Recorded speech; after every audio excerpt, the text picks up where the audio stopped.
এই ভাইয়া, স্ক্রিনটা কি দেখা যাচ্ছে? না তো, আসে নাই তো। আসে নাই। আচ্ছা, আসলে না।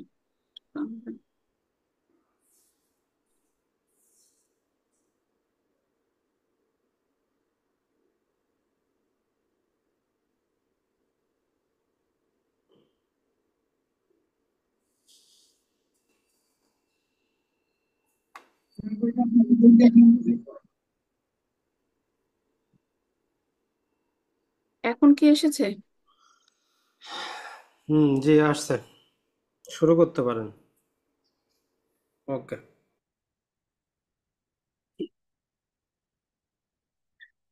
আসসালামু আলাইকুম। আমি অ্যাডভোকেট আফরোজা শারমিন। আজ আপনাদের সাথে এভিডেন্স অ্যাক্টের 1872 এর উপর ক্লাস নিব। তো আমার সাথে কেউ একজন কমিউনিকেট করেন যে ফ্রি আছেন, বা কথা বলা যাবে তার সাথে। কেউ একজন আমার সাথে কমিউনিকেট করেন, বা অন্য কেউ যে আমার লিমিটেশনের ক্লাসটি করেছিলেন বা আমাকে চিনেন এমন কেউ আমার সাথে একটু কমিউনিকেট করলে আমার জন্য একটু সুবিধা হয়।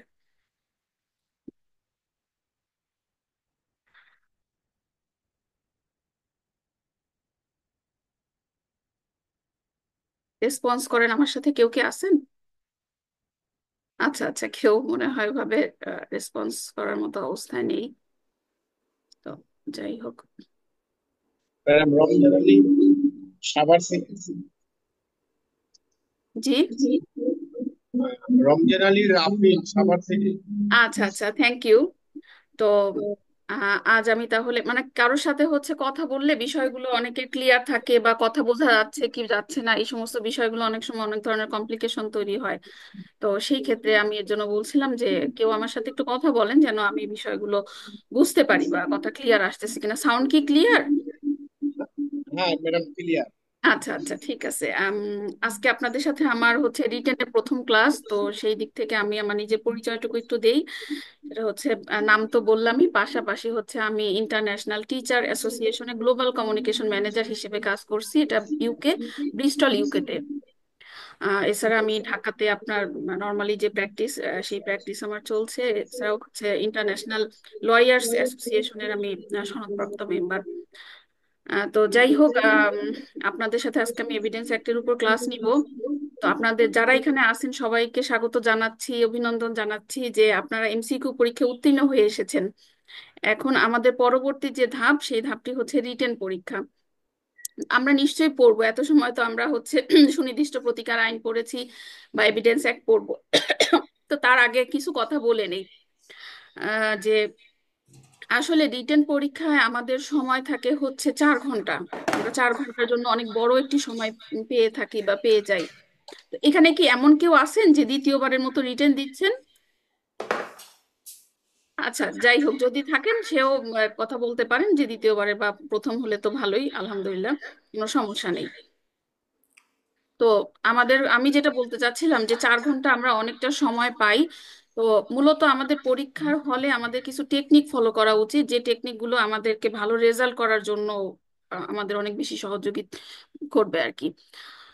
তো এভিডেন্স অ্যাক্ট আমরা যখন পড়বো, আমার একটি পরামর্শ হচ্ছে যখন আমরা এই পড়াটি শুরু করব তখন আমরা ধারাগুলোর দিকে একটু খেয়াল করব, যে কোন ধারায় কোন বিষয়বস্তু নিয়ে আলোচনা করেছে, কোন পার্টে কোন ধারাগুলো নিয়ে আলোচনা করেছে। কোনো মুহূর্তে যখন আপনি প্রশ্নের উত্তর করবেন সঠিক ধারাটি লেখার চেষ্টা করবেন। আপনি ছোট লেখেন আর বড় লেখেন, প্রশ্ন কিভাবে লিখছেন সেটা বিষয় না, কিন্তু আপনি হচ্ছে সঠিক ধারাটি উল্লেখ করে আপনার মতো করে আপনি গুছিয়ে লিখবেন। আজকে আমি হচ্ছে রিটেনের পরীক্ষায় রিটেনের বেশ কিছু প্রশ্ন নিয়ে আপনাদের সামনে আমি হাজির হয়েছি, যে এই প্রশ্নগুলো এরকম হতে পারে।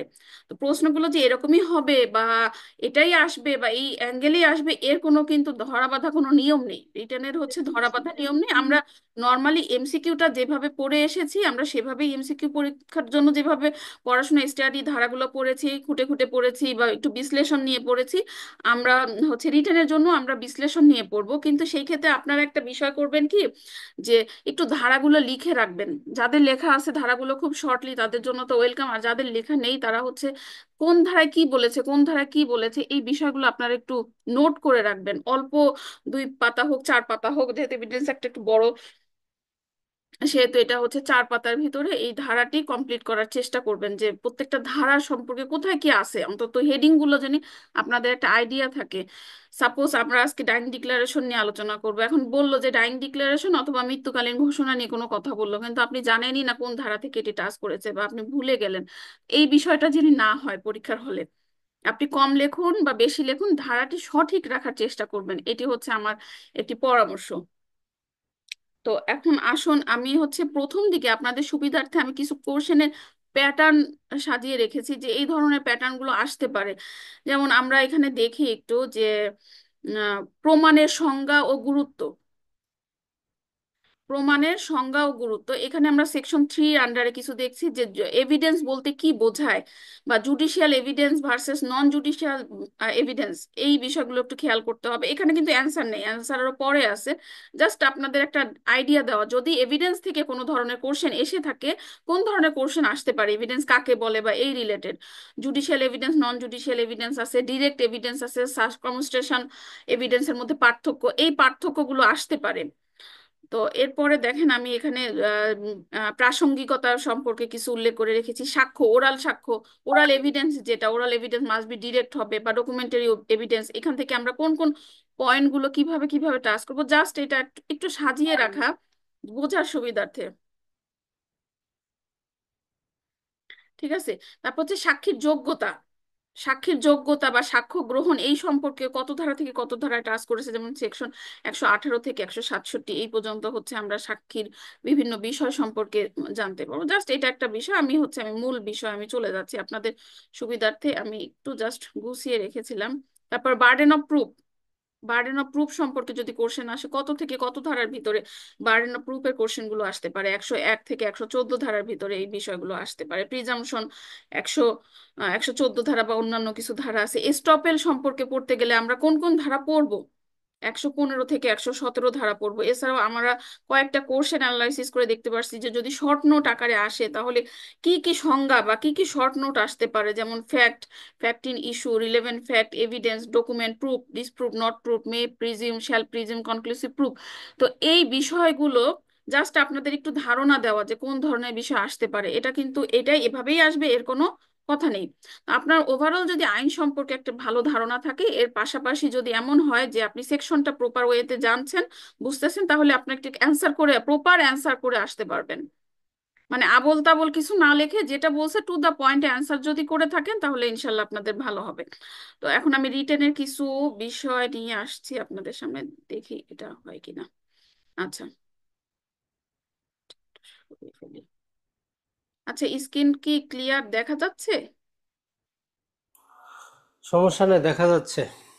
হ্যাঁ ম্যাডাম দেখা যাচ্ছে। আচ্ছা আচ্ছা আচ্ছা, থ্যাংক ইউ। আচ্ছা, একটু আমরা দেখি যে এখানে আমাদের কোশ্চেনটা কি। আমরা সংক্ষেপে একটু সংজ্ঞা বিষয়গুলো, কারণ বেসিক আইডিয়াগুলো না পেলে তো আমরা পরবর্তীতে আমাদের একটু প্রবলেম হয়ে যাবে। দেখি আমরা যে এভিডেন্স অ্যাক্টের ক্ষেত্রে আমরা 3টি বিষয় আমরা এখানে দেখব, বা 3টি বা 4টি বিষয় দেখব। সেটা হচ্ছে যে এভিডেন্স অ্যাক্টের আন্ডারে হচ্ছে fact, fact in issue or relevant ফ্যাক্টের ক্ষেত্রে আইনগত প্রমাণ উপস্থাপনের মূল ভিত্তি কি। অর্থাৎ এখানে কোশ্চেনটা কি আসছে দেখেন তো, এভিডেন্স, তো আমরা এটা জানি। তারপর হচ্ছে fact, fact in issue and relevant ফ্যাক্টের সংজ্ঞাগুলোর ব্যাখ্যা দিন এবং উদাহরণ সহ পারস্পরিক সম্পর্ক ব্যাখ্যা করুন। দেখেন কোশ্চেন কিন্তু সবসময় একটু কেমন আসে, আহ, একটু অন্যভাবেই এসে থাকে, যাতে আমাদের মানে পড়ে বুঝতে সমস্যা হয় বা আমরা সরাসরি অ্যান্সার না করতে পারি।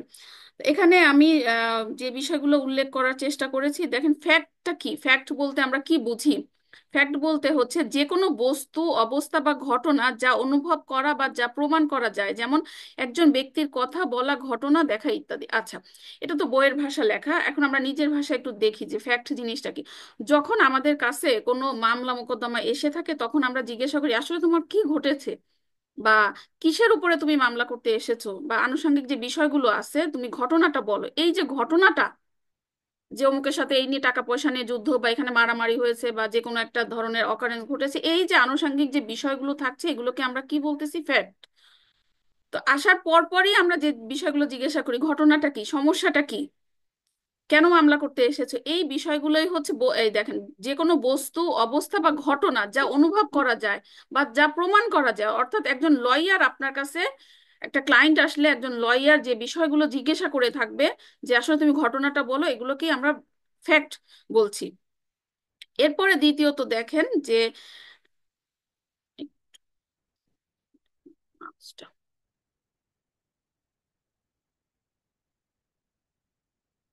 ফ্যাক্ট ইন ইস্যু, প্রশ্নে থাকা ঘটনা। ফ্যাক্ট ইন ইস্যু হচ্ছে প্রশ্নে থাকা ঘটনা, সেই ঘটনাগুলো যেগুলো মামলার পক্ষ বা বিপক্ষ প্রমাণ করতে চায় এবং যেগুলোর উপর আদালতের সিদ্ধান্ত নির্ভর করে। প্রথমত আমরা কি করলাম, ক্লায়েন্ট আসলে জিজ্ঞাসা করলাম যে আপনার ঘটনাগুলো কি কি আপনি বলেন। তারপরে আমরা কি জিজ্ঞাসা করলাম যে তোমার আসলে কোন কোন স্থান থেকে ঘটনাটা শুরু হয়েছে, বা আমি কোন কোন বিষয়গুলো প্রমাণ করতে পারবো বা প্রমাণ করতে পারবো না। আবার দেখুন, যে ঘটনা যে ঘটনা সেই ঘটনাগুলো যেগুলো মামলার পক্ষ বা বিপক্ষ প্রমাণ করতে চায়। অর্থাৎ আমি বললাম যে কেউ আমাকে এসে বলল আমি একজনের কাছে 5 লাখ টাকা পাই, কোন জায়গায় পায়, বা আমি আদালতকে কি দিয়ে প্রমাণ করতে পারবো যে সে তার কাছ থেকে এই টাকাগুলো নিয়েছে। দেখেন এখানে একটা উদাহরণ দেওয়া আছে, হত্যার মামলায় ক ব্যক্তি খুন করেছে কিনা এটি একটি ফ্যাক্ট ইন ইস্যু। অর্থাৎ ক খ বা যে কোনো একজন ব্যক্তিকে খুন করেছে এটা প্রমাণ করার জন্য আমাকে হচ্ছে যে যে বিষয়গুলো প্রমাণ করতে হবে, ফ্যাক্টের যে বিষয়গুলো আমার জন্য খুব ইম্পর্টেন্ট বিষয় এসে দাঁড়িয়েছে, সেগুলো হচ্ছে ফ্যাক্ট ইন ইস্যু। আচ্ছা, রিলেভেন্ট ফ্যাক্ট, যে যেসব ঘটনা কোনো ফ্যাক্ট ইন ইস্যুকে প্রমাণ করে বা অস্বীকার করে বা ঘটনা প্রমাণ, উল্লেখ্য ঘটনার সাথে যে যে রিলেভেন্ট যে বিষয়গুলো আছে, ইরিলেভেন্ট বিষয় থাকলে হবে না। আমার সাথে হচ্ছে আমার কাছে একটা মামলা নিয়ে আসছে মারামারি নিয়ে, আমি ওনাকে ওনার পারিবারিক বিষয়গুলো জিজ্ঞাসা করলাম, এইটা না, মারামারি হয়েছে, খুন খারাপি হয়েছে, ওইখানে যেই রিলেভেন্ট যে বিষয়গুলো আছে সেগুলোই হচ্ছে রিলেভেন্ট ফ্যাক্ট। যেসব ঘটনা কোনো ফ্যাক্ট ইন ইস্যুকে প্রমাণ করে বা অস্বীকার করে বা প্রাসঙ্গিক যে ঘটনা। অর্থাৎ কেউ কাউকে মারছে, কেউ কাউকে বিষ খাইয়েছে, এখন বিষ খাওয়ানোর সাথে দেখা গেছে বিষটি কোথা থেকে কিনেছে, অথবা গলায় দড়ি দেওয়ার চেষ্টা করেছে, গলায় দড়িটা কোথা থেকে কিনেছে, বা কেউ হাত পাও ধরেছে, মানে মামলার সাথে প্রাসঙ্গিক যে বিষয়গুলো সেগুলোই হচ্ছে রিলেভেন্ট ফ্যাক্ট। এখানে দেখেন সুবিধার্থে আমি একটু উদাহরণও দিয়েছি, সেটা হচ্ছে একজন আসামির হত্যাকাণ্ডের সময় ঘটনাস্থানে থাকা বা অস্ত্র ক্রয়ের তথ্য। অর্থাৎ ওই যে বললাম যে হয়তো বিষ ক্রয় করেছে, কোথা থেকে করলো, অথবা দড়ি দিয়ে হচ্ছে তার গলাতে আঘাত করেছে, বা রশি দিয়ে ই করেছে, তো এই রশিটা কোথা থেকে কিনলো, এই যে বিষয়গুলো। অর্থাৎ একজন আসামির হত্যাকাণ্ডের সময় ঘটনার স্থানে থাকা বা অস্ত্র ক্রয় তথ্য আমার রিলেভেন্ট ফ্যাক্ট হচ্ছে এই বিষয়গুলোর উপর ডিপেন্ড করবে। আচ্ছা, এখন আসেন আমরা একটু প্রমাণ দেখি, এভিডেন্স। এভিডেন্স তো আমরা সাক্ষ্য আইন তো পড়তেছি, তাই না? সাক্ষ্য আইন যেহেতু পড়ছি, সাক্ষ্য আইনের কিসের জন্য পড়ছি, সাক্ষ্য আইন তো প্রমাণ করতে হবে আমাকে, ক্লায়েন্ট যে যে বিষয়গুলো এসে বলবে বা আমি যে বিষয়গুলো তথ্য পাবো সেগুলোকে আমার প্রমাণ করতে হবে। তো প্রমাণ নিয়েই তো সাক্ষ্য আইনের কাজ। তো এখানে আমরা দেখি যে আমাদের বইয়ে কি বলছে বা আইনে কি বলছে, যে এভিডেন্স বলতে কি বোঝাচ্ছে। এভিডেন্স বলতে দুইটি জিনিসকে বোঝায়, একটাই হচ্ছে মৌখিক সাক্ষ্য বা সাক্ষীর মৌখিক সাক্ষ্য, আরেকটি হচ্ছে ডকুমেন্টারি সাক্ষ্য। Evidence, oral evidence and documentary evidence. Oral এভিডেন্সটা কি, আমরা মুখ দিয়ে যে সাক্ষ্য বলছি যে হ্যাঁ আমি দেখেছি খকে খুন করেছে, এটা হচ্ছে ওরাল এভিডেন্স। আর ডকুমেন্টারি এভিডেন্স হচ্ছে কোনো দলিল দস্তাবেজ যেগুলো আমরা হচ্ছে দলিল হিসেবে প্রমাণ করতে পারবো, সেগুলোকে আমরা হচ্ছে ডকুমেন্টারি এভিডেন্স বলছি। দেখেন আমরা এতটুক সময় আমরা 4টি বিষয় নিয়ে আলোচনা করেছি। কি কি বিষয় নিয়ে আলোচনা করেছি আবার একটু দেখি, সেটা হচ্ছে evidence, fact, fact in issue, relevant fact, এই 4টি বিষয়। যদি এখন আপনাদেরকে একটু একটু করে ধারণা দেওয়ার চেষ্টা করলাম, যদি বলে যে এগুলার ভিতরে আসলে মানে সম্পর্কটা কি, অনেক সময় কিন্তু শর্ট করে চেয়ে বসে যে আসলে এগুলোর ভিতরে সম্পর্ক কি। দেখেন সম্পর্কটা আমি এখানে উল্লেখ করেছি, ফ্যাক্ট হচ্ছে মূল উপাদান যার মধ্যে ফ্যাক্ট ইন ইস্যু নির্ধারিত হয়।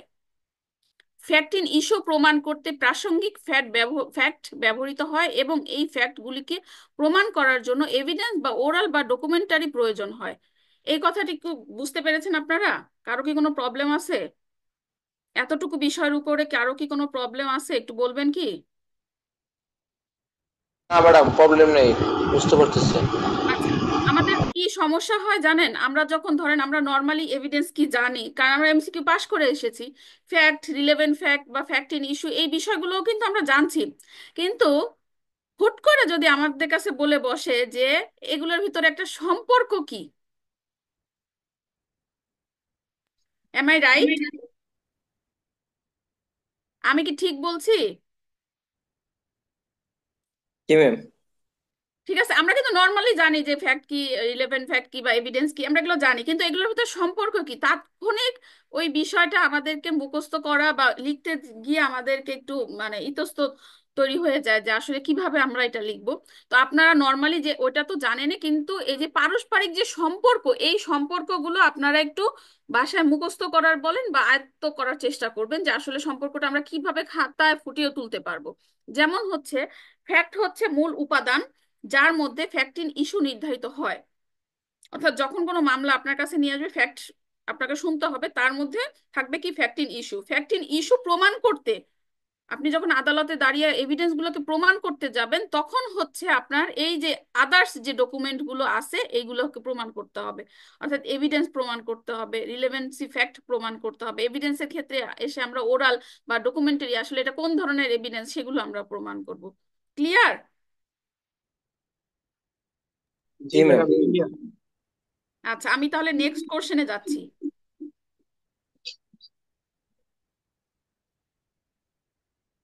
আচ্ছা, নেক্সট আসুন, আমরা হচ্ছে মে প্রিজম, এগুলো কিন্তু শর্ট নোট।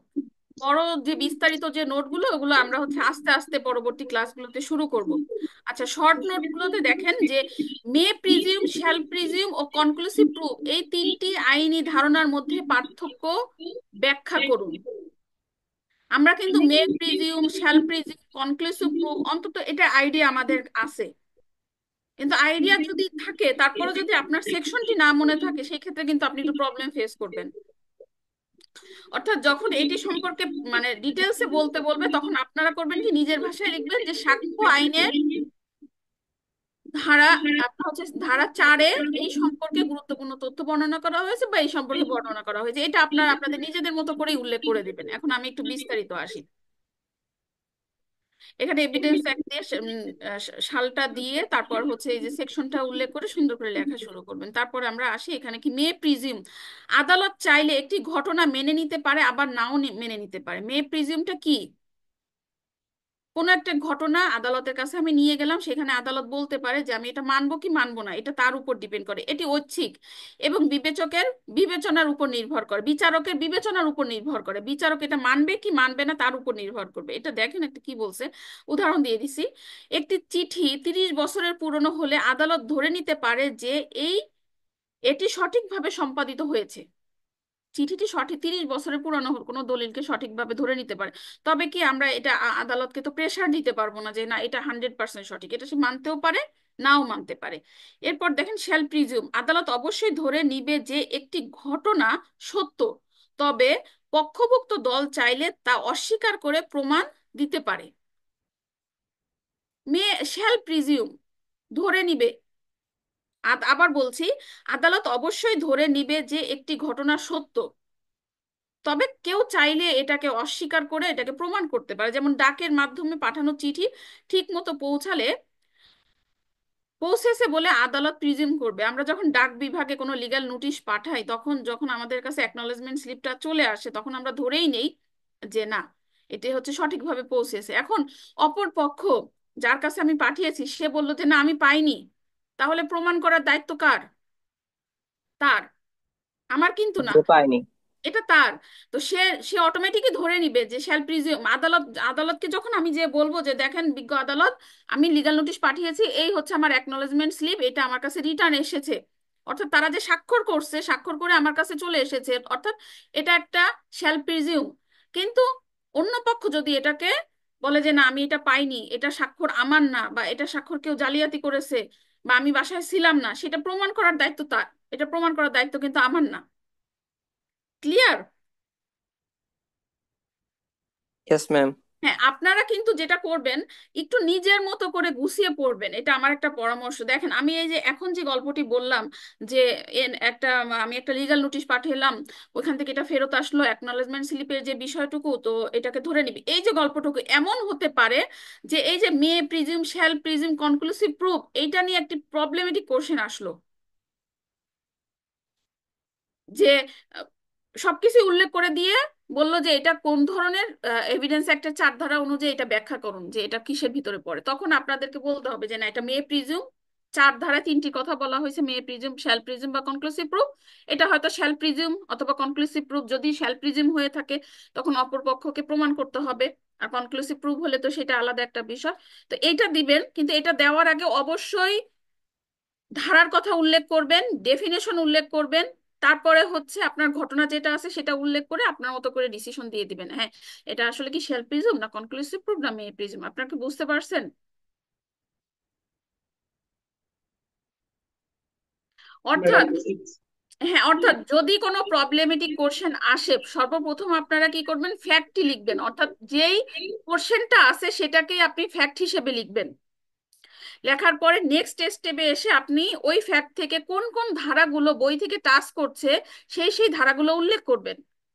যে এখানে উম, সাক্ষ্য আইনের ধারা চার চার অনুযায়ী আমরা এই এই বিষয়গুলো আলোচনা করতে পারি, তখন ওই ওই বিষয়গুলো আপনার নিজের মতো করে আপনি ডেফিনেশন দিলেন, ডেফিনেশন দিলেন, বর্ণনা করলেন, তারপরে আপনি ডিসিশনে জানাবেন যে হ্যাঁ, এটা শ্যাল প্রিজিউম, এটা আমি পাঠিয়েছি, আমি লিগ্যাল নোটিশ থ্রো করেছি, লিগ্যাল নোটিশ পৌঁছেছে আমার কাছে, অ্যাকনলেজমেন্ট স্লিপটা আমি পেয়েছি, সুতরাং এটা আমি আদালত জানবে যে এটা অবশ্যই শ্যাল প্রিজিউম। এখন প্রমাণের দায়িত্ব আরেকজনের।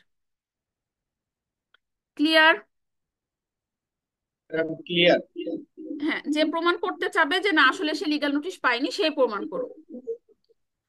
তো প্রত্যেকটি কোশ্চেন বা যখন পড়বেন, বেসিক্যালি যখন পড়বেন ওই একটু প্রবলেমেটিক মাথায় চিন্তা রেখেই পড়বেন যে আমাকে হয়তো এটা থেকে কোনো প্রবলেমেটিক কোশ্চেন আসতে পারে, বা এটা থেকে আপনার হচ্ছে মামলা রিলেটেড প্র্যাকটিক্যাল কোনো ইস্যু তুলে দিতে পারে, এই ধরনের কিছু তারা করবে। তো তারা করলে ওই ঘটনার মানে ফ্যাক্টটা যখন পড়বেন বা ওই কোশ্চেনটা যখন পড়বেন প্রবলেমেটিক ইস্যুটা, তখন ওইখান থেকে পড়ে আপনাকে বের করতে হবে এইটি আপনার সাক্ষ্য আইন বলেন বা অন্য যে কোনো আইন বলেন কোন ধারাকে টাচ করেছে।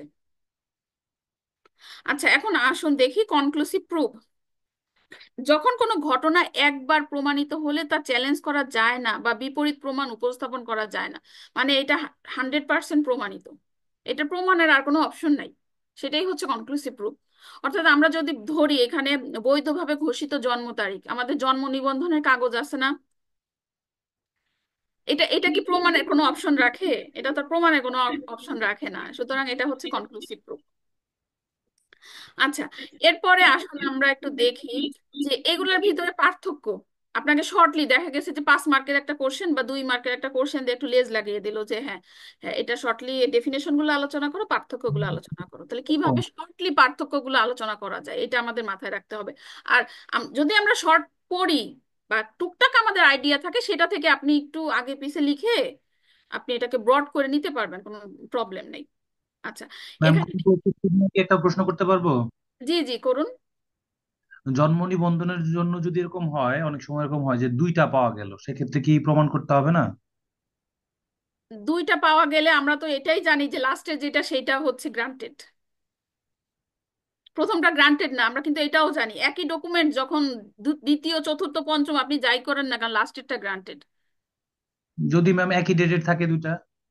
তাহলে নিশ্চয়ই এটা ফ্রড আছে, সেই সেটাই ক্ষেত্রে তো। ফ্রডটা, সেক্ষেত্রে ফ্রডটা প্রমাণ করতে হবে। কিন্তু আপনার যে ডেট, জি। লাস্টের যে ডেট, এটাকে তো আপনি চেঞ্জ করে যে সাল বলেন বা তারিখ বলেন, এটা তো আপনি চেঞ্জ করে আপনার বয়স ধরেন 25 বা 30 বা 22, এটাকে তো আপনি চেঞ্জ করে আপনি 40 বানাতে পারবেন না, বা হচ্ছে 5 বা 7 বানাতে পারবেন না, এটা তো কোনো সুযোগ নাই, আছে কি? না ম্যাম, তার মানে হচ্ছে ফ্রড প্রমাণ করা যাবে? ফ্রড চাইলে প্রমাণ করা যাবে কিন্তু আদালত ধরে নিবে এটা কনক্লুসিভ প্রুফ। আচ্ছা, যেই বুঝতে কাগজটা পারছি। আদালতের কাছে আসবে সেখানে আদালত ধরে নিবে যে এটা কনক্লুসিভ প্রুফ। ক্লিয়ার?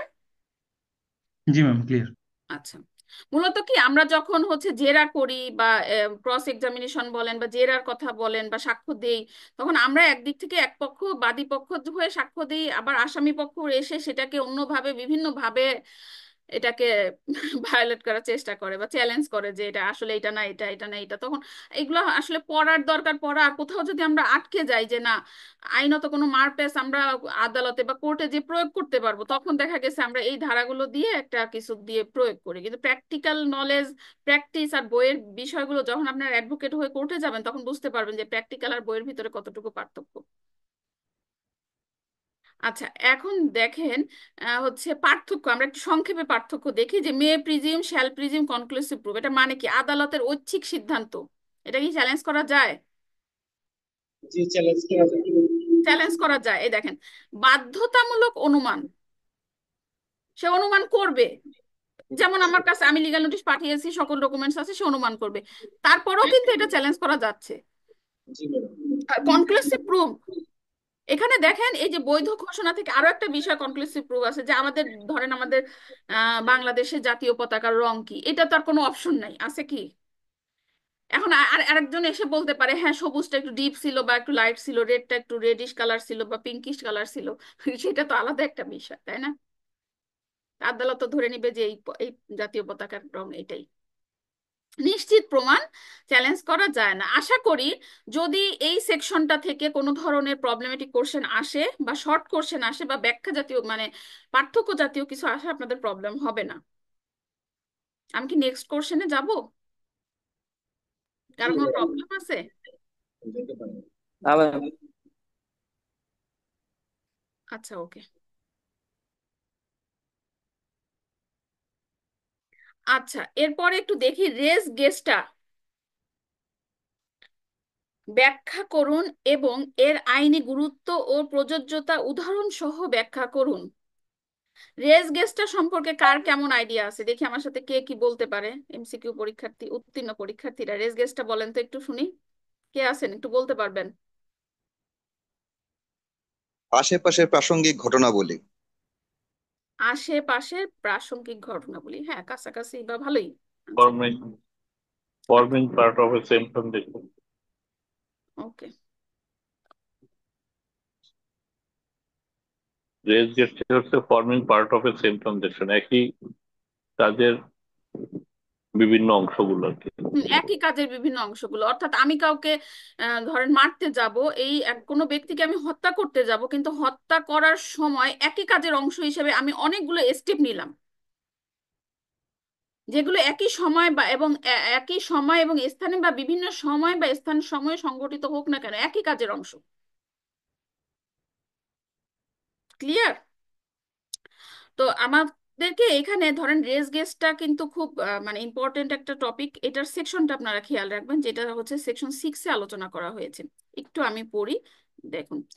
রেস গেস্টটা একটি ল্যাটিন শব্দ যার অর্থ হলো ঘটনার অবিচ্ছেদ্য অংশ। এভিডেন্স অ্যাক্টের সেকশন 6 এ বলা হয়েছে যে সমস্ত ঘটনা ফ্যাক্ট ইন ইস্যু বা প্রাসঙ্গিক ঘটনা এবং একই লেনদেন বা ঘটনার সাথে এমনভাবে সংযুক্ত যে তারা একই ধারাবাহিকতায় ঘটেছে, সেগুলোকে প্রাসঙ্গিক করা হবে। অর্থাৎ কাউকে আপনি হত্যা করতে যাচ্ছেন বা কোনো একটা ইললিগাল অফেন্স আপনি করতে যাচ্ছেন, সেই অফেন্সে করতে যাওয়ার সময় ওই অফেন্স রিলেটেড যে ঘটনাগুলো আপনি ঘটাবেন একই সাথে, এবং সেই বিষয়গুলো প্রাসঙ্গিক হিসেবে ধরে নেওয়া হবে। আচ্ছা, এগুলোর আইনের বৈশিষ্ট্য কি আছে, আইনি বৈশিষ্ট্যটা কি? ঘটনা যদি একটানা ও স্বাভাবিক ধারায় ঘটে তবে তার প্রতিটি অংশ আদালত প্রাসঙ্গিক হিসেবে গৃহীত হতে পারে।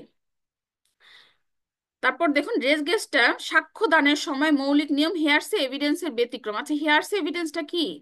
শোনা সাক্ষ্য না? জি ম্যাম। আচ্ছা ওরাল দেখেন, এভিডেন্স। হ্যাঁ শোনা শোনা সাক্ষ্য যেটা।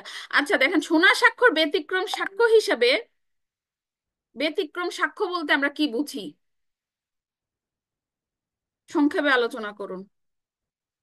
দেখুন একটু, যে আপনি কিন্তু রেস গেস্টটা পড়তেছেন, জানেন, কিন্তু এটা যে শোনা সাক্ষ্যের ব্যতিক্রম, এটাকে যদি কোশ্চেনটা চেঞ্জ করে ঘুরিয়ে আসে, ধরেন আমি মনে হলো যে না এটাকে একটু চেঞ্জ করে মানে ঘুরিয়ে আসার কোনো সম্ভাবনা আছে, সেই ক্ষেত্রে এটা হতে পারে যে এরকম শোনা সাক্ষ্যে ব্যতিক্রম সাক্ষ্য, বা একটা ঘটনা দিয়ে দিল এটা কোন ধারাকে টাচ করেছে, তখন আপনার এই যে রেস গেস্টটা এটা সম্পর্কে আপনারা বলতে পারবেন। এখানে দেখুন উদাহরণ আছে, যে একজন লোককে গুলি করার মুহূর্তে তিনি বললেন আমাকে অমুক মেরেছে, এই বক্তব্যে সরাসরি আদালতে অ্যাডমিসেবল কারণ এই ঘটনার অবিচ্ছেদ্য অংশ। আইনি গুরুত্ব, এটার কি কি আইনি গুরুত্ব আছে? সাক্ষ্য সংগ্রহে সাহায্য করে, অর্থাৎ আমার কাছে একজন ক্লায়েন্ট, সে আসলো, কোথায় গেল, আচ্ছা, ক্লায়েন্ট আসলো, সে বলল কি যে আমাকে হচ্ছে অমুকে যে কোনো একটা অফেন্স করার চেষ্টা করছে বা যেটাই করুক না কেন অফেন্সের সাথে রিলেটেড, তখন আমি তাকে কি জিজ্ঞাসা করব যে আপনার সাথে এটা ঘটছে, এটার সাথে আর কি কি ঘটনাগুলো ঘটে গেছে। তো এই যে তার কাছ থেকে যে আমি শুনছি বা আমার এভিডেন্স সংগ্রহ করার জন্য আমার যে যে এলিমেন্ট গুলো দরকার হচ্ছে, সাক্ষ্য গ্রহণে সাহায্য করছে, দ্রুত বা স্বতঃস্ফূর্ত ভূত বক্তব্য বিশ্বাসযোগ্য, সত্য উদ্ঘাটনের জন্য গুরুত্বপূর্ণ সত্য। ক্লিয়ার? অর্থাৎ মামলায় আমি পক্ষকে জিতানোর জন্য আমি হচ্ছে রেস গেস্টার যে প্রয়োগটা, যে ইউজটা, এটা আমি করতে পারি এভিডেন্স অ্যাক্ট থেকে নিয়ে। বুঝতে পারছেন কি? কারোর কোনো প্রবলেম হচ্ছে? না ম্যাডাম। আচ্ছা, এই এই এই টপিক নিয়ে কি কারো কোনো মানে প্রবলেম থাকলে বা কোশ্চেন থাকলে আমাকে একটু করতে পারেন। হ্যাঁ, এটা নিয়ে যদি কোশ্চেন নর্মালি আসে, আমি একটা কথা বলি, তাহলে হয়তো বলবে যে এটা সম্পর্কে আলোচনা করুন বা এর আইনি কি কি গুরুত্ব থাকতে পারে। তখন আপনি যেভাবে আমি বললাম যে আমি মামলা পরিচালনার ক্ষেত্রে গুরুত্ব আসবে, সাক্ষ্য গ্রহণের ক্ষেত্রে গুরুত্ব আসবে, দ্রুত সত্য উদ্ঘাটনের ক্ষেত্রে গুরুত্ব আসবে, এই সমস্ত বিষয়গুলো আপনি লিখে দিলেন, ঠিক আছে, কিন্তু আপনি ধারাটি ভুল দিয়ে দিলেন, তাহলে কিন্তু হচ্ছে না। তখন আপনাকে সেকশন 6 উল্লেখ করতে হবে, বা কোনো কোনো এমন এমন একটা কোনো কিছু হচ্ছে প্রশ্ন আকারে, বা আপনার এটা হতে পারে প্রবলেমেটিক কোশ্চেন আকারে দিয়ে দিল, তখন বলল যে এটা আপনি সাক্ষ্য আইনের কোন ধারাকে সাহায্য, কোন ধারাকে নিয়ে, কোন ধারার হেল্প নিয়ে আপনি এটা আপনার মামলার কে ইমপ্রুভ করার জন্য আপনি ইউজ করতে পারেন। তখন আপনার বলতে পারেন যে না ঠিক আছে, আমরা এটা হয়তো রেজগেস্টার যে নীতিটা আছে এই নীতিটাকে আমরা অনুসরণ করতে পারি, করে প্রাসঙ্গিক যে বিষয়গুলো আছে, ঘটনার সাথে যে প্রাসঙ্গিক যে বিষয়গুলো আছে, একই ঘটনার অবিচ্ছেদ্য যে অংশগুলো আছে, সেগুলোকে আমরা সাক্ষ্য হিসেবে নিতে পারি। ক্লিয়ার? তাহলে আমরা ফার্স্ট অফ অল দেখলাম যে রেজগেস্টারটা কি, এটা কয় ধারাকে টাচ করেছে, এরপর দেখলাম যে এটাকে যদি মানে ঘুরিয়ে আসে, আমি যখন প্রবলেমেটিক কোশ্চেন আপনাদের সাথে আলোচনা করব তখন এটা আরো বেশি ক্লিয়ার হয়ে যাবেন, যে যদি ঘুরিয়ে আসে তাহলে আপনারা যেন এটা উল্লেখ করতে পারেন যে এটা হচ্ছে রেজগেস্টার যে নীতিটা আছে সেটা, এই কারণে আমি এই ধারা থেকে বা সেকশন 6 থেকে রেজগেস্টার যে নীতিটা আছে এটা আমরা নিয়ে আমাদের সাক্ষ্য মানে আদালতে গিয়ে আমরা সাক্ষ্য প্রমাণের ক্ষেত্রে এই রেজগেস্টার নীতিটাকে ইউজ করতে পারবো।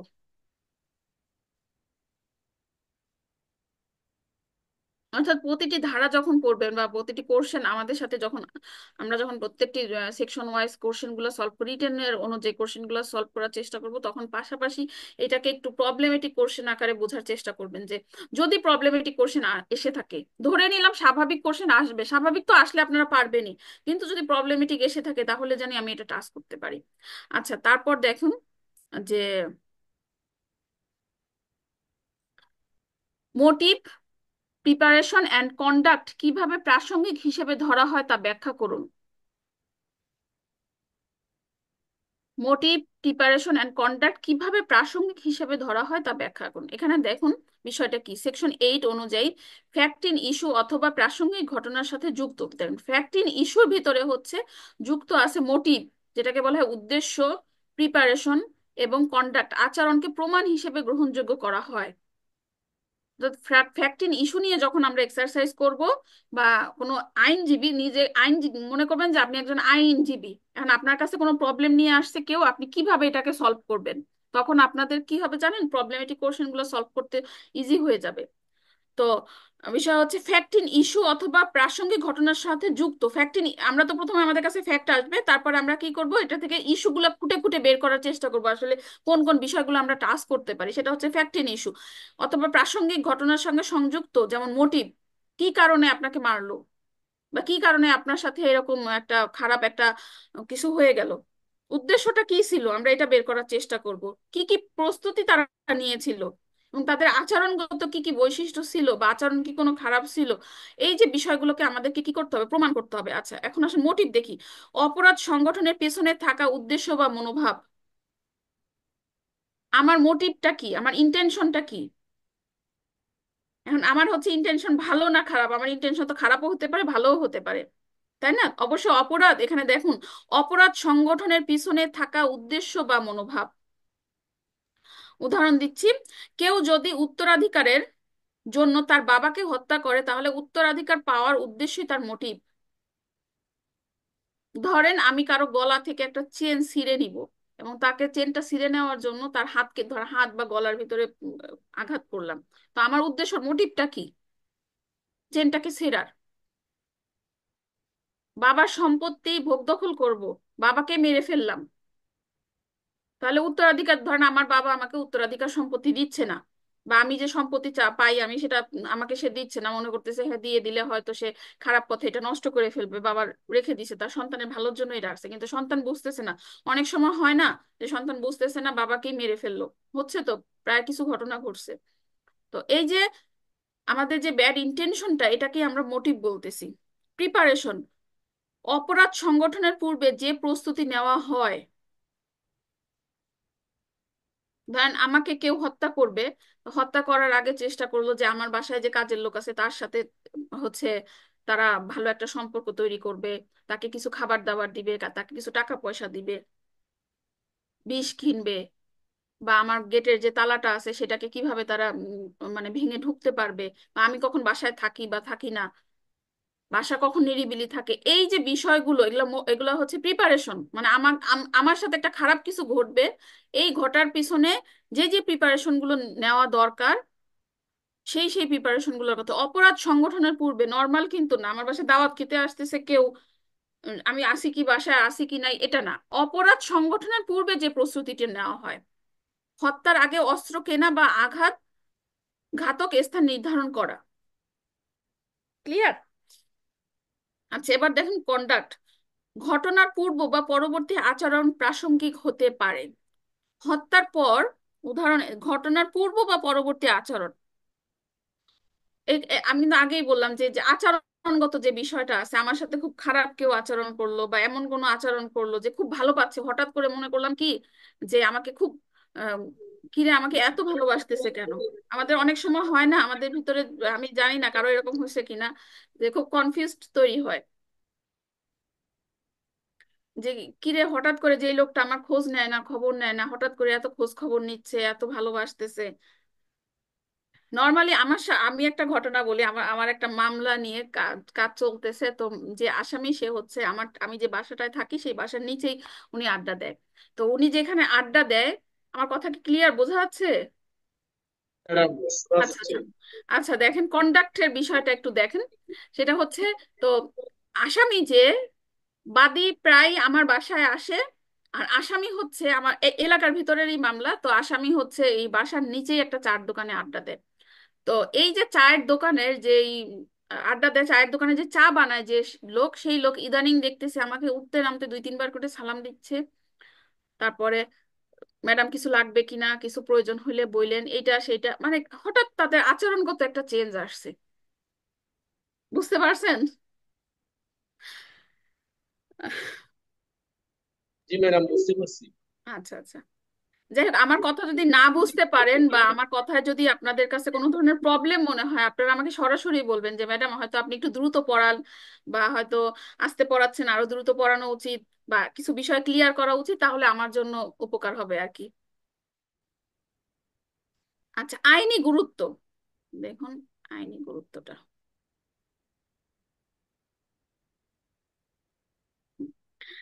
এই উপাদানগুলো বিচারকের কাছে প্রমাণ শক্তি বাড়ায় এবং ঘটনা ব্যাখ্যার সহায়ক ভূমিকা পালন করে।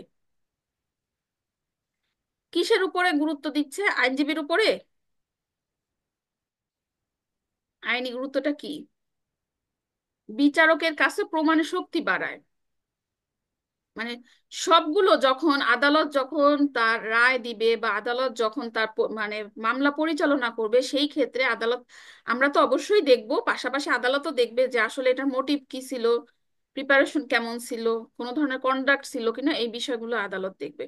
তো আশা করি এখান থেকেও যদি প্রবলেমেটিক কোশ্চেন আসে টাচ করবেন। এবং আপনারা অবশ্যই একটু ছোট করে, আগেও বলেছি, একটু ছোট করে খাতায় লিখে রাখবেন যে মোটিভ, প্রিজাম্পশন অ্যান্ড কন্ডাক্ট সম্পর্কে এটা হচ্ছে 8 ধারায় আলোচনা করা হয়েছে।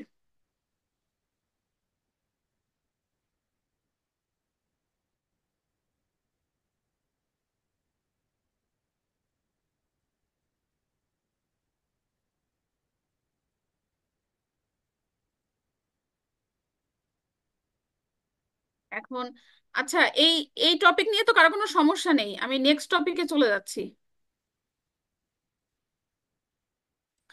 আচ্ছা, এখন দেখুন খুবই গুরুত্বপূর্ণ একটি বিষয়, সেটি হচ্ছে অ্যাডমিশন অ্যান্ড কনফেশন এর মধ্যে পার্থক্য বিশ্লেষণ করুন এবং আইন অনুযায়ী কোন কোন স্বীকারোক্তি গ্রহণযোগ্য এবং কোনগুলো অগ্রহণযোগ্য বা গ্রহণযোগ্য না তা উদাহরণ সহ ব্যাখ্যা করুন। তো এই কোশ্চেনটা যদি এসে থাকে তাহলে আপনাকে সর্বপ্রথম জানতে হবে অ্যাডমিশন এবং কনফেশন সম্পর্কে কত কত কত ধারায় কিভাবে কিভাবে আলোচনা করেছে। দেখেন অ্যাডমিশন সম্পর্কে হচ্ছে আমরা সেকশন 17 অর্থাৎ 17 ধারায় অ্যাডমিশন সম্পর্কে পাচ্ছি। অ্যাডমিশন হলো যে কোনো বক্তব্য বা আচরণ, আমি আবার দিচ্ছি এখানে করে দিই, অ্যাডমিশন হলো যে কোনো বক্তব্য বা আচরণ যা কোনো পক্ষের যা কোনো পক্ষের বিপক্ষে যায় এমন তা মামলার চলাকালীন সময় প্রাসঙ্গিক হয়ে ওঠে। অর্থাৎ মানে অ্যাডমিশন হচ্ছে স্বীকারোক্তি, আপনি স্বীকার করলেন যে আপনি এটা করেছেন। আর কনফেশন হচ্ছে কোনো অপরাধ স্বীকারোক্তি। অ্যাডমিশনটা একটি সাধারণ বক্তব্য আর কনফেশন হচ্ছে অপরাধ স্বীকার করে নেওয়া। এই দুইটা জিনিস যদি বুঝেন তাহলে আপনার জন্য ক্লিয়ার হবে। এখন আসুন কনফেশন। কনফেশন হলো এমন একটি বক্তব্য যা কোনো আসামি নিজ অপরাধ স্বীকার করে নেয়। এখন ধরেন আমি বললাম যে হ্যাঁ আমি আমার বন্ধুকে একটু জোরেই আঘাত করছি। যখন আমাকে পুলিশ এসে ধরলো তুমি কি তাকে আঘাত করছো বা ছুরি আঘাত করছো বা কোনো কিছু করলো, হ্যাঁ আমি অপরাধ করেছি, আমি এটা করেছি। কনফেশন হলো এমন একটি বক্তব্য যা কোনো আসামি নিজ অপরাধ স্বীকার করে দেয়। যদিও আইন অনুযায়ী কনফেশন শব্দের নির্দিষ্ট সংজ্ঞা দেওয়া হয়নি, তবে বিচার ব্যবস্থায় এটি একটি স্বীকৃত বিষয়। আচ্ছা, এরপরে আসুন আমরা দেখি এই অ্যাডমিশন এবং কনফেশনের মধ্যে পার্থক্যটা কি। Screen clear? আপনারা কি বুঝতে পারতেছেন তো না? অ্যাডমিশন এবং কনফেশনের মধ্যে দেখেন আমরা একটু পার্থক্যটা দেখি। সাধারণভাবে দেওয়া বক্তব্য অপরাধ স্বীকার করে দেওয়া উভয় পক্ষই দিতে পারে। অ্যাডমিশন কিন্তু যে কোনো পক্ষই সে অ্যাডমিশন দিতে পারতেছে, কনফেশন শুধুমাত্র আসামি দিতে পারে। অ্যাডমিশন সকল ধরনের মামলায় দেওয়া যায়, কনফেশন শুধুমাত্র ফৌজদারি মামলার ক্ষেত্রে প্রযোজ্য। আর হচ্ছে অ্যাডমিশন অপরাধ স্বীকার না করেও হতে পারে, আর অবশ্যই এখানে অপরাধ স্বীকার করতেই হবে। অর্থাৎ কনফেশনটা অবশ্যই অপরাধের সাথে সম্পর্কিত। ক্লিয়ার? আচ্ছা, এখানে দেখুন আমরা একটু আগাই, সেটা হচ্ছে এই যে অ্যাডমিশনটা বা কনফেশনটা স্বীকারোক্তি গৃহীত হয় না। স্বীকারোক্তি অর্থাৎ কনফেশন, কনফেশন কখন গ্রহণযোগ্য হবে না? কনফেশনটি কখন গ্রহণযোগ্য হবে না একটু হলেও আইডিয়া আছে, তারপর আমি বলছি। পুলিশের কাছে স্বীকারোক্তি খুব কমন একটা বিষয়, যে পুলিশের কাছে স্বীকারোক্তি কখনোই গ্রহণযোগ্য নয়। তবে এখানে কিন্তু এই জিনিসটা উল্লেখ করে দেওয়া নেই, আমি পরবর্তী নোটে এটা কারেকশন করে দিব। এটা হচ্ছে সেকশন 27 অর্থাৎ 27 ধারা অনুযায়ী পুলিশের নিকট স্বীকারোক্তি দিলে গ্রহণযোগ্য হয় কতটুকু, যতটুকু অনুযায়ী আলামত উদ্ধার হবে, ঠিক ততটুকুই গ্রহণযোগ্য। জি ম্যাডাম। ঠিক আছে, ধরেন আমি আমি পুলিশের কাছে স্বীকারোক্তি দিলাম যে আমার বাসায় হচ্ছে ধরেন 100 পিস ইয়াবা আছে, তারপর হচ্ছে আদার্স আদার্স অনেক ধরনের আপনার ড্রাগ আইটেম আছে। কিন্তু ওনারা গিয়ে করলো কি, জাস্ট দেখা গেছে 20 পিস ইয়াবা পেলো। তো 100 পিসের জায়গায় আমার ওই যে 20 পিস যে ইয়াবা পেলো এটাই হচ্ছে কনফেশন হিসেবে গ্রহণযোগ্য হবে। আদার্স যে আর কিছু পাইনি এটা কিন্তু গ্রহণযোগ্য হচ্ছে না। তাহলে পুলিশের কাছে মূল কথা হচ্ছে পুলিশের কাছে স্বীকারোক্তি কখনোই গ্রহণযোগ্য নয়। এই গল্প মানে এই উদাহরণটি বলার পিছনে কারণ, যদি আপনাদের কোনো উদাহরণ দিয়ে আটকিয়ে দেয় তাহলে হ্যাঁ এটা কি গ্রহণযোগ্য কি গ্রহণযোগ্য না, হয়তো একটা ঘটনা দিয়ে বলে দিল যে ক নামক একজন ব্যক্তিকে ধরে নিয়ে গেছে, কিন্তু সে তো পুলিশের কাছে মানে এইভাবে পুলিশের কাছে স্বীকারোক্তি দিয়েছে এই এই বিষয় নিয়ে, তার বাসায় গিয়ে বা তার অফিসে গিয়ে এটা এটা পেলো, এটা কতটুকু গ্রহণযোগ্য আছে বা কতটুকু গ্রহণযোগ্য না। এটা কি অ্যাডমিশনের আন্ডারে পড়ে নাকি কনফেশনের আন্ডারে পড়ে? আমার কথা কি বুঝতে পারছেন আপনারা? আপনাদের যদি অ্যাডমিশন কনফেশন থেকে জেনারেল কোশ্চেন আসে তাহলে এটা কাকে বলে, এর ভিতরে পার্থক্য কি বা এটা স্বীকারোক্তি কি কি না এগুলো আসবে। আর যদি এটা না আসে তাহলে আপনাদেরকে একটু ঘুরিয়ে দিবে, আমি যেভাবে গল্প আকারে বললাম, তখন আপনাদেরকে যেটা করতে হবে এই টোটাল সব বিষয়গুলো আপনাদেরকে সিরিয়ালি উল্লেখ করতে হবে যে না আসলে এটা গ্রহণযোগ্য যতটুকু আলামত পাওয়া গেছে ততটুকু। কারণ কি, কারণ কারণ ব্যাখ্যা করতে গিয়ে আপনারা করবেন কি, এই যে সেকশন 25, 25 ধারা, যে এখানে বলবেন কোনো পুলিশ অফিসারের কাছে আসামির স্বীকারোক্তি আদালতে গ্রহণযোগ্য নয়। তারপর 26 উল্লেখ করবেন পুলিশ হেফাজতে থাকাকালীন স্বীকারোক্তি, 26 অনুযায়ী পুলিশ হেফাজতে থাকাকালীন স্বীকারোক্তিও গ্রহণযোগ্য নয়, বিচারকের সামনে ছাড়া কোনো স্বীকারোক্তি কি কখনো গ্রহণযোগ্য হয় না। তারপর হচ্ছে পুলিশ অফিসারের নিকট প্রলোভন, ভয় বা চাপের ভিত্তিতে দেওয়া স্বীকারোক্তিও গ্রহণযোগ্য নয়। তবে যদি স্বতঃস্ফূর্তভাবে পুলিশ অফিসারের কাছে কেউ কোনো ধরনের সাক্ষ্য দেয়, সেটাকে আবার হচ্ছে গ্র- গ্রহণযোগ্যতা ধরা হয়েছে। এরপর দেখেন গৃহীত গৃহীত স্বীকারোক্তি, মানে কখন এই যে আমি পুলিশ অফিসারের কাছে দিচ্ছি বা ম্যাজিস্ট্রেটের কাছে দিচ্ছি, কখন আমার এই সাক্ষ্যটা গ্রহণযোগ্য পাবে। এখানে এসে সেকশন 164, 164 সিআরপিসির ম্যাজিস্ট্রেটের সামনে স্বেচ্ছায় দেওয়া স্বীকারোক্তির গ্রহণযোগ্যতা আছে। তারপর কো অ্যাকিউজড এর কনফিশন, সেকশন 30, এটা সম্পর্কে কেউ বলতে পারবেন সেকশন 30-এ কি বলছে? এটা হচ্ছে যে মানে জয়েন্ট ভাবে যখন কোনো অফেন্স করা হয়, একই অপরাধে যখন একাধিক ব্যক্তি একত্রে একই বিষয় নিয়ে অপরাধ করে, তখন একজন যদি অন্য কারো বিরুদ্ধে, যে যারা একই অপরাধ করেছে তাদের বিরুদ্ধে যে যখন সাক্ষ্য প্রদান করে, কো অ্যাকিউজড কনফেশন, যে হ্যাঁ আমি তো ডাকাতি দলে ছিলামই, আমার অমুক অমুক অমুক ও ছিল, কিন্তু সেখানে অবশ্যই আদালতকে প্রমাণ করতে হবে, শুধু আমি বলে গেলাম এটা হবে না। একজন আসামি পুলিশ অফিসারের কাছে বলে আমি তাকে খুন করেছি, আচ্ছা, এটি সেকশন 25 অনুযায়ী অগ্রহণযোগ্য, এটা তো হবে না। তবে ওই যে যতটুকু আলামত পাওয়া যাবে ততটুকু হচ্ছে গ্রহণযোগ্য। আচ্ছা, আমরা একটু দ্বিতীয় কোশ্চেনটাতে, আচ্ছা এইটা নিয়ে কি কারো কোনো প্রবলেম আছে, এই যে অ্যাডমিশন এবং কনফেশন নিয়ে? না ম্যাডাম, কনফেশন নাই। আচ্ছা, তাহলে অ্যাডমিশন এবং কনফেশন আপনারা 17 ধারা মানে মাথায় নিয়ে, 17 ধারা মাথায় নিয়ে পড়বেন, দুইটা ডেফিনেশন পড়বেন, এবং এই যে 25, 24, 25, 26, 27, সাথে 17, সাথে 30, আর হচ্ছে সিআরপিসির আপনার 164। অর্থাৎ একটি খাতায় কি করবেন, আপনার অ্যাডমিশন কনফেশন লিখলেন, লেখার পর এই ধারাগুলো শর্ট শর্ট করে লিখে রাখবেন, কারণ যদি রিটেন ব্রড কোশ্চেন আসে, তাহলে আপনি রেগুলার যে কোশ্চেনগুলো আসে ওগুলো যদি আসে, আহ, সেক্ষেত্রে আপনি এই সেকশনগুলো উল্লেখ করে দিবেন, আর প্রবলেমেটিক কোশ্চেন আসলে আইডেন্টিফাই করে প্রবলেমটা উল্লেখ করবেন, যে হ্যাঁ আপনি মানে কোশ্চেনে এই এই ধারাটি চেয়েছে, চাওয়ার পরে তারপরে আপনি চাইলে মার্ক যদি বেশি চায়, যদি 5 মার্কের জন্য বা 3 মার্কের জন্য লেজ লাগিয়ে দেয়, তাহলে কি করবেন, যেই সেকশনটার কথা বলছে, যে হ্যাঁ পুলিশ অফিসার ভয়ভীতি দেখানো, পুলিশ অফিসারের সামনে ভয়ভীতি যদি কেউ দেখায়, ভয়ভীতি দেখে পুলিশ অফিসার যদি কোনো স্বীকারোক্তি নেয়, সেটা গ্রহণযোগ্য না, এটা এত ধারায় বলে দিছে, ঝামেলা শেষ। যদি 2-3 মার্কের কোনো কোশ্চেন এসে থাকে, আর যদি এমন এসে থাকে যে না এটাকে আপনাকে 10 মার্কের একটি কোশ্চেন বা 15 মার্কের একটি কোশ্চেনের মতো হচ্ছে, সেই ক্ষেত্রে আপনারা করবেন কি, এই 17, 25, 24, 25, 26, 27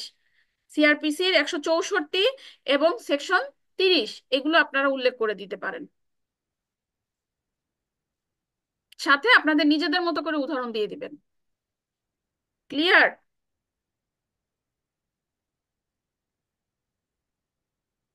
আপনারা কি বুঝতেছেন জি নাকি ম্যাডাম। নাকি কোনো কোনো প্রবলেম হচ্ছে? যদি প্রবলেম হয় সেটা আপনারা বলবেন। আমি কি পরবর্তী কোশ্চেনে যাব নাকি এখানেই থাকবো, মানে এটা নিয়ে কারো কোনো কোশ্চেন আছে?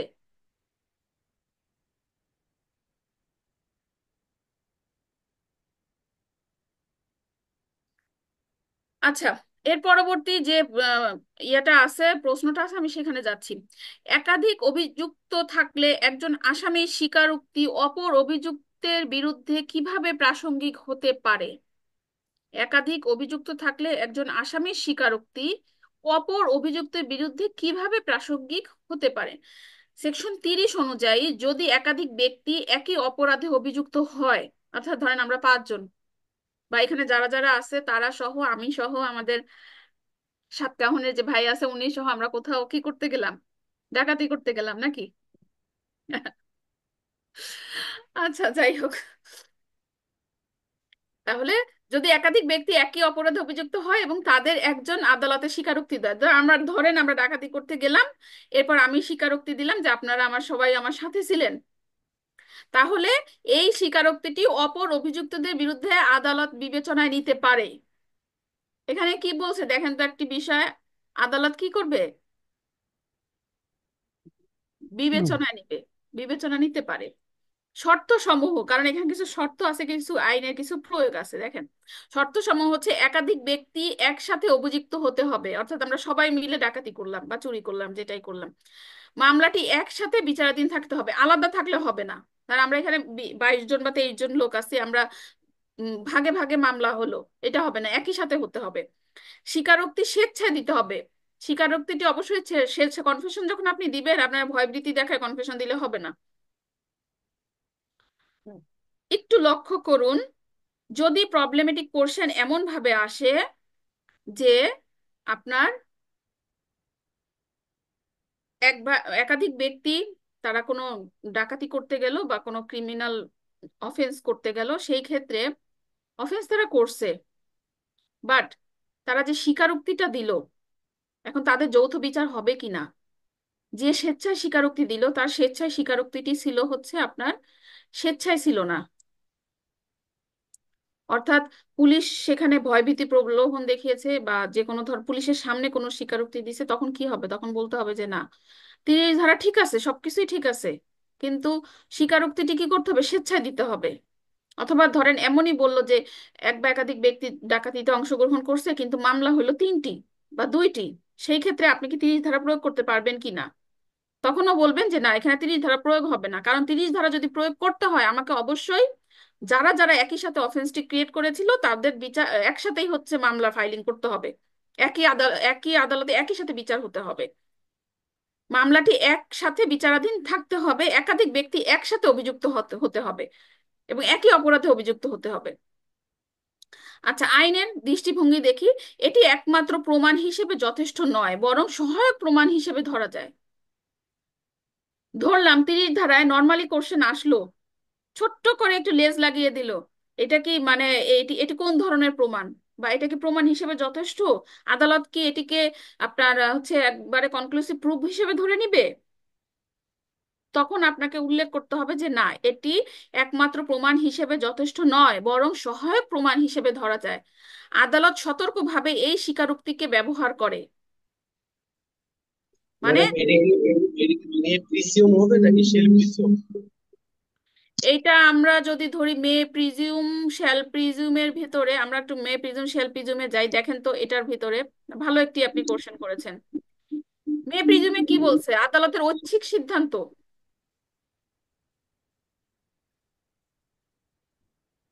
একান্তই তার হচ্ছে কিছু কিছু বিষয় আছে যে দুইটাতেই প্রমাণিত করা যেতে পারে। আদালত বাধ্যতামূলক অনুমান, এটা কিন্তু বাধ্যতা না, এপ্রিজম হবে। এটা মে প্রিজিউম হবে। এটা ঠিক কি, আছে। এটা হচ্ছে আদালতের ঐচ্ছিক সিদ্ধান্ত, আদালত এটা তার প্রমাণ করার জন্য, আদালত তার বিবেচনামূলক ক্ষমতা। এই দেখেন এখানে কি মে প্রিজিউম কেন হবে, এখানে দেখেন, এখানে কোথায় গেল কোশ্চেনটা, আমি এখানে উল্লেখ করে দিছিলাম, দেখি, এই দেখেন আমি আমার কি ইয়া দেখা যাচ্ছে, এই যে আদালত তার বিবেচনায় নিতে পারে, জি ম্যাডাম, দেখা যাচ্ছে। ঠিক আছে, তাহলে এটা হচ্ছে মে প্রিজিউম। আচ্ছা, ম্যাডাম 164 এর ব্যাপারে আমার একটা এক্সপিরিয়েন্স আছে, যেটা ওয়ান হলো ওয়ান আমি সিক্সটি ফোর 164 পুলিশ আচ্ছা কিভাবে 164 করতে চায়। সাধারণত কোনো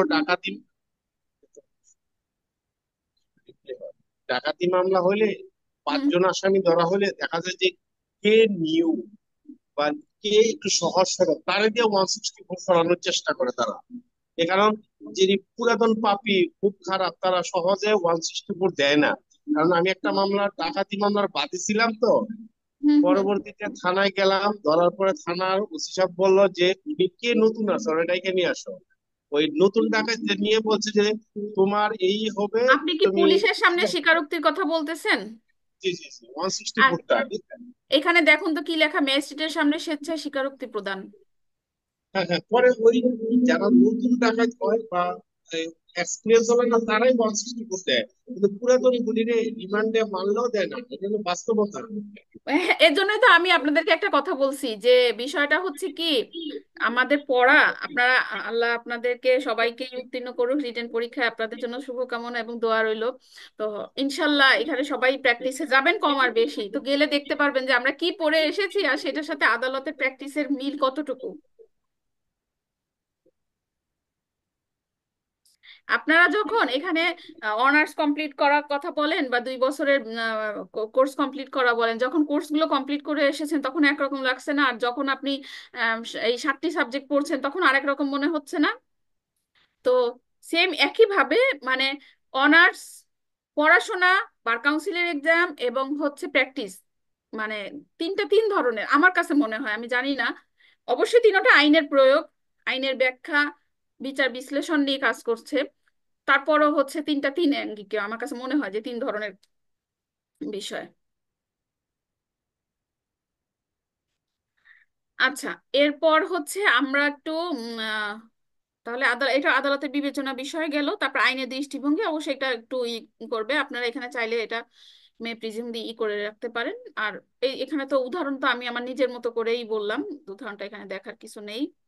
আচ্ছা, এরপরে আমরা একটু দেখি যে কোন কোন ক্ষেত্রে মৃত বা অনুপস্থিত ব্যক্তির বক্তব্য প্রমাণ হিসেবে গ্রহণযোগ্য হয়। আচ্ছা, আমি একটু করি, আপনাদের একটা কোশ্চেন জিজ্ঞাসা করি, দেখি অনুপস্থিত কোনো ব্যক্তি থাকলে তার সাক্ষ্য গ্রহণযোগ্য হয় এটি কত ধারায়?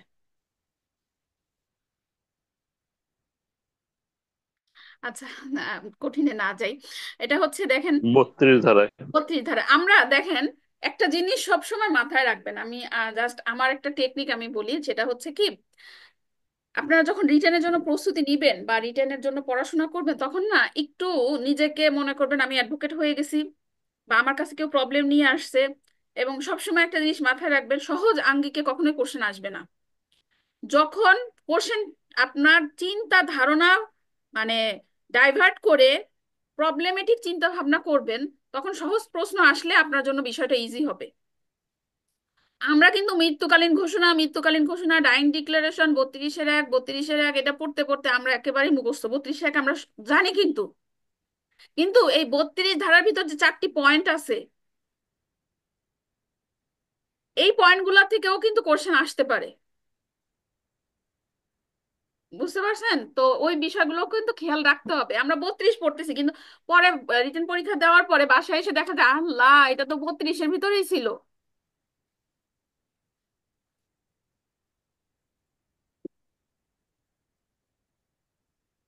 দেখেন 32-এর ভিতরে যে বিষয়গুলো আছে আমি তারপরে একটু বলি, যদিও এখানে নাই। তারপর আপনি একটু আপনারা একটু দেখুন যে শুধু মানে মৃত ব্যক্তির কথাই বলা হয়নি, খুঁজে পাওয়া যায় না এমন ব্যক্তি, যে ব্যক্তি সাক্ষ্য দিতে অক্ষম হয়েছে সেই ব্যক্তি, বা অযৌক্তিক বিলম্ব বা ব্যয় ছাড়া যে ব্যক্তিকে হাজির করা যায় না, এই সবগুলো কথাই কিন্তু 32 ধারায় বলছে। প্রবলেমেটিক কোশ্চেন যদি এই সমস্ত বিষয় নিয়েও অ্যারাইজ করে তাহলে কিন্তু আপনার 32 ধারা আপনাদেরকে উল্লেখ করতে হবে।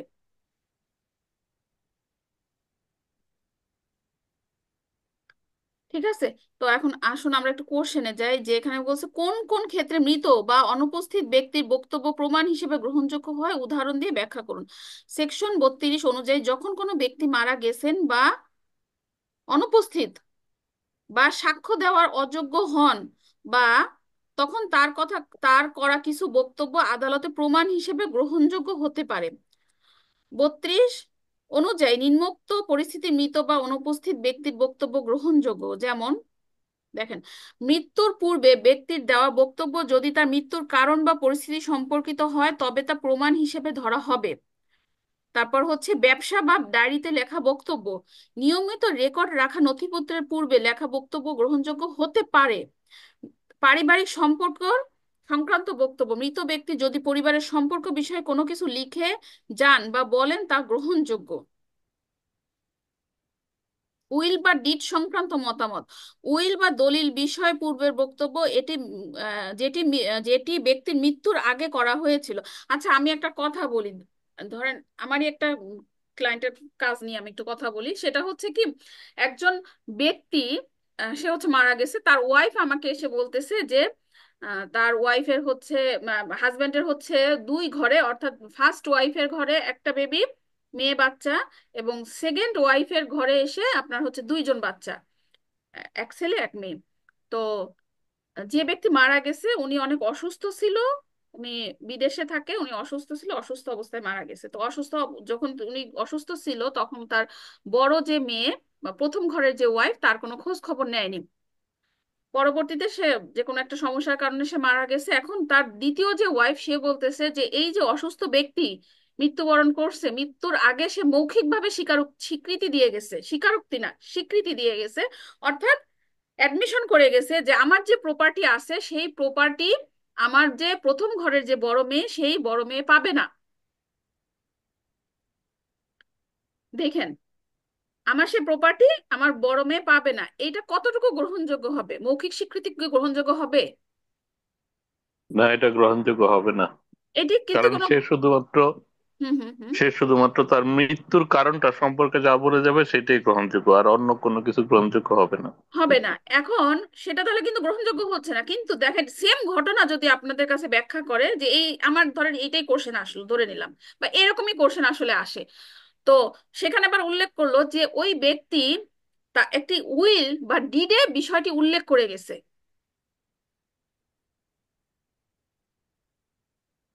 তাহলে কিন্তু সেটা কি হচ্ছে? এই কথাটি কিন্তু গ্রহণযোগ্য হচ্ছে। আর তখন গ্রহণযোগ্য হবে।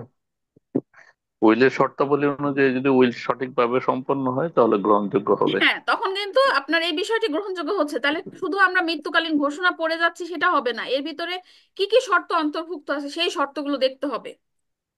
ক্লিয়ার? বা ধরেন উনি বলে গেল যে পারিবারিক সম্পর্ক সংক্রান্ত বক্তব্য, মৃত ব্যক্তি যদি পরিবারের সম্পর্ক বিষয়ে কিছু লিখে যান বা বলেন, বা হয়তো উনি কোনো ডায়েরিতে লিখে গেল ওনার হয়তো আরো একটা বাচ্চা আছে, বা উনি এমন কিছু করছে, বা ওনার কোনো প্রপার্টিকে দান করে দিছে, বা প্রপার্টি না, পারিবারিক বিষয়ে যদি কোনো কিছু বলে যায় তাহলে সেই বিষয়টিকেও কিন্তু গ্রহণযোগ্য হবে। অর্থাৎ আমরা যখন মৃত্যুকালীন ঘোষণা পড়বো তখন আমাদেরকে কি করতে হবে? একটু বিস্তারিত পড়তে হবে। পড়ার কারণ কি জানেন? ডিরেক্ট মৃত্যুকালীন ঘোষণা কাকে বলে, এটা কত প্রকার, কয়টি শর্ত আছে, এই ধরনের কোশ্চেন আসবে না, আমরা এটা ধরে নিব। যদি আসে সেটা আদার্স একটা সাইড, কিন্তু ধরে নিব যে এই ভিতরের যে বিষয়গুলো আছে এগুলো থেকে খুঁটে খুঁটে আপনাকে প্রবলেমেটিক কোশ্চেন করবে। তারপর দেখুন যে আইনি গুরুত্ব, এই যে মৃত্যুকালীন ঘোষণার আইনি গুরুত্ব কতটুকু। হেয়ারসে নিষিদ্ধ হলেও সেকশন 32 ব্যতিক্রম হিসেবে কাজ করে। মৃত্যুকালীন ঘোষণা কিন্তু সোনা সাক্ষ্যের পক্ষে না বিপক্ষে? সোনা সাক্ষ্য কি মৃত্যুকালীন পক্ষে। পক্ষে? পক্ষে। পক্ষে। পক্ষে। ঠিক আছে, এটা কিন্তু এটা কমন কোশ্চেন। আমার আমি আমি এর কাছে ব্যতিক্রম হচ্ছে যে ভিতর থেকে যদি কোনো এমন একটা বিষয় যেটা আমরা সহজে ধরবো না বা পড়বো না, এই ধরনের কোনো প্রবলেমেটিক কোশ্চেন জানি যদি আসে তাহলে আপনাদের সেক্ষেত্রে এটা টাস্ক করা। এই হেয়ারস এভিডেন্স, এটা মৃত্যুকালীন ঘোষণার পক্ষে, এটা আমরা যারা এমসিকিউ পাস করছি এমনিই জানি, মানে যারা একটু পড়ে শুনে পাস করা হয়েছে বা একটু অ্যানালাইসিস করে পড়াশোনা করছেন। সবচেয়ে বেশি ব্যবহৃত উপাদান হলো হেয়ার হচ্ছে ডাইং ডিক্লারেশন। তারপর দেখুন ডাইং ডিক্লারেশন কি, এটি কিভাবে গৃহীত হয় এবং বিশ্বাসযোগ্যতার বিচার করতে আদালত কি কি বিবেচনা নিতে পারে। তা আমরা তো দেখলাম যে একজন ব্যক্তি যখন মৃত্যুর মুখে থাকেন বা মারা যাওয়ার আগে কোনো ঘটনা সম্পর্কে যে বক্তব্য দেন যা তার মৃত্যুর কারণ ব্যাখ্যা করে, সেই বক্তব্যকে আমরা কি করছি? ডাইং ডিক্লারেশন বলছি। বিশ্বাসযোগ্যতার বিচার স্বতঃস্ফূর্ততা বা স্বাভাবিকভাবে দিতে হবে। এটাও কিন্তু প্রমাণের একটা বিষয় আছে, মৌখিক দিছে না লিখিত আকারে দিছে। সমর্থনকারী প্রমাণ, ডাইং ডিক্লারেশনের সাথে অন্য প্রমাণের মিল থাকলেও তা আরো গ্রহণযোগ্য হয়। আদালতে সতর্কতা, অবশ্যই এটা নেওয়ার সময় কি করবে? ডাইং ডিক্লারেশনটা তো কাউকে না কাউকে তো দিয়ে যাবে, আদালত সেইখানে অনেক বেশি সতর্ক থাকবেন। আচ্ছা, তারপর আমরা একটু দেখি লাস্ট টপিক, সেটা হচ্ছে পূর্ববর্তী রায়সমূহ কখন এবং কিভাবে প্রাসঙ্গিক তা ব্যাখ্যা করুন। বিভিন্ন ধরনের রায়ের উদাহরণ দিন। 40। পূর্ববর্তী রায়সমূহ কখন কখন এটা প্রয়োজন। তো সেই একই উপায়ে আপনারা পূর্ববর্তী রায় সম্পর্কে কোথায় কোথায় আলোচনা করছেন একটু ছোট্ট করে হিসেব ভিতরে নোটের ভিতর লিখে রাখবেন। এখানে ধারা 40 থেকে 44 পর্যন্ত আলোচনা করা হয়েছে। কোন কোন বিষয় নিয়ে? বার টু ফার্দার প্রসিডিংস। দেখুন, যদি কোনো পূর্ববর্তী রায়ে মামলাটি নিষ্পত্তি হয়ে যায় তাহলে সেই রায় পরবর্তী মামলায় প্রাসঙ্গিক। অর্থাৎ একই বিষয় নিয়ে বা এক ঘটনার বিষয় নিয়ে যদি এটা নিষ্পত্তি হয়ে যায়, পরবর্তী মামলায় কি করতে পারি আমরা? এটা প্রমাণ করতে পারি। উদাহরণ, একই বিষয় নিয়ে আবার মামলা করা হলে পূর্বের চূড়ান্ত রায় উল্লেখযোগ্য।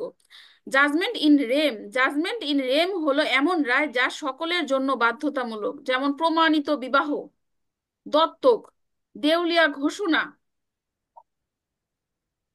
এখন এখানে একটা কথা আসতে পারে ওই যে জন্ম নিবন্ধনের মতো, যে অনেকের আছে হচ্ছে তিনটা চারটা, একই বিয়ে কিন্তু তিনটা চারটা কাগজ থাকে, অর্থাৎ অ্যাফেয়ার যখন ছিল তখন একটা, তারপর বন্ধু বান্ধব মিলে একটা, উকিল কাজী দিয়ে একটা, আবার পারিবারিক ভাবে অনুষ্ঠান করছে যখন তখন একটা, হয় না? এগুলো প্রাসঙ্গিক। একটি ব্যক্তি দেউলিয়া ঘোষিত হলে তা সবার জন্য প্রযোজ্য। আচ্ছা, section 42, judgement relating to public matters. কিছু রায় জনস্বার্থে দেওয়া হয় যা আদালত বিবেচনায় নিতে পারে, তবে বাধ্যতামূলক নয়, সেটা হচ্ছে আদালত বিবেচনায় নিবে।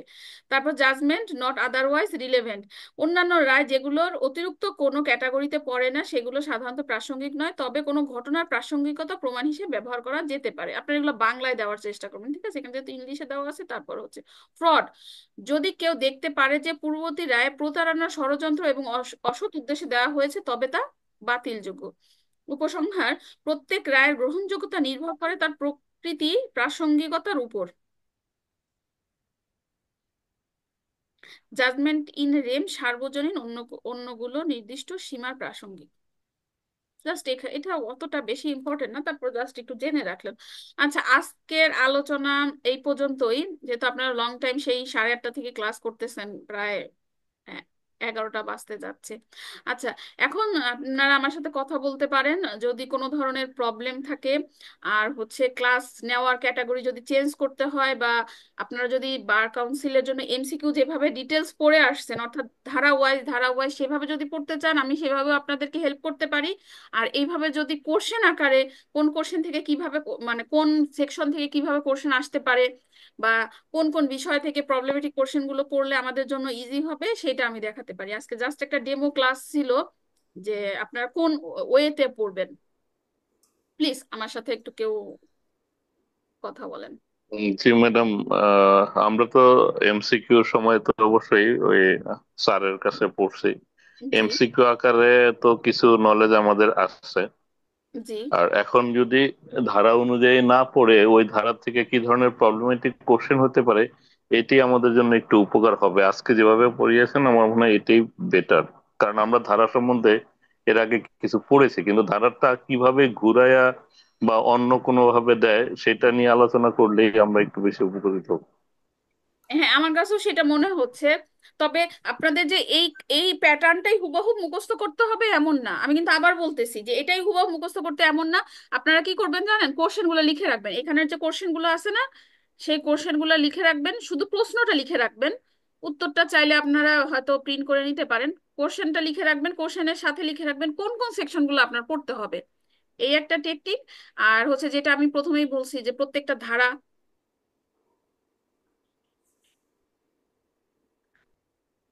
আসসালামু আলাইকুম। জি বলেন, না শুনতেছি, বলেন, কন্টিনিউ করেন, শেষ আছে সমস্যা। আচ্ছা আচ্ছা, স্টুডেন্ট তো আছে নাকি? আছে আছে, সমস্যা নাই, লাভ হচ্ছে, নাহলে পরে দেখবে রেকর্ডের, সমস্যা নাই, আপনারটা আপনি বলে ও, শেষ করেন। কারণ অনেকেরই নেটওয়ার্কের সমস্যা থাকে, বাংলাদেশ তো চলে কারেন্ট যায়। থাকে না, জুমে সমস্যা থাকে। আচ্ছা আচ্ছা। আচ্ছা ঠিক আছে, এই পর্যন্তই। তো আর কারো কোনো প্রবলেম থাকলে বলতে পারেন। যে তাহলে এভাবেই আমরা হচ্ছে কোশ্চেন আকারে হচ্ছে ধারা থেকে কিভাবে কোশ্চেন আসবে, এই বিষয়ে আমরা আর কি আলোচনা করব। আর সর্বোপরি ম্যাম, আপনাদেরকে ধারাগুলো হচ্ছে মুখস্থ করতে হবে। যেটা সমস্যা হচ্ছে এই একটা প্রশ্ন দেখান 2023 সালে, প্রশ্ন বুঝতে সমস্যা। দেখা যাচ্ছে আমি পড়ছি, বারবার পড়ছি, কিন্তু কোশ্চেনটা বুঝতে আমাদের সমস্যা হয়। কিভাবে এটাকে সলভ করতে হবে বা কিভাবে অ্যান্সার দিলে ভালো মার্ক পাবে, সেই জিনিসটা আমাদের মাথায় নিয়ে আসতে হবে। হ্যাঁ আমি এর জন্য, যেটা চিন্তা করি হ্যাঁ এর এইটা জন্য হলো সমস্যা। প্রশ্ন বেশিরভাগ